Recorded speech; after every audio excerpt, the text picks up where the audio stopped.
bana kin bana mokili mobimba bana diaspora ba mama nyonso ya fachi bana nyonso ya ACK bana nyonso ya Renaissance bana nyonso ya UDPS MLP MLC ba congolais nyonso toyebi ke ndeko Kabila il faut dégager. Alors pour dégager il faut biso to se mobiliser. Yango wana biso banson to kutani lobby na 6h na rond-point Kimbondo wana pona ko réclamer libération immédiate sans condition ya papa na biso avec Pascal Mukuna.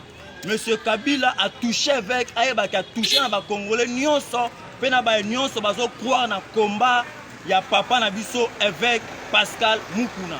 To pesi bino merci mingi bo se mobiliser. Demain nous allons paralyser le Congo, le monde. Mokile koyeba ki y a un monsieur qui s'est levé pour dire non et non à monsieur Kabila. Tous on a prêt de t'accompagner. Merci beaucoup papa et merci beaucoup Nabana Mokili Mokimba.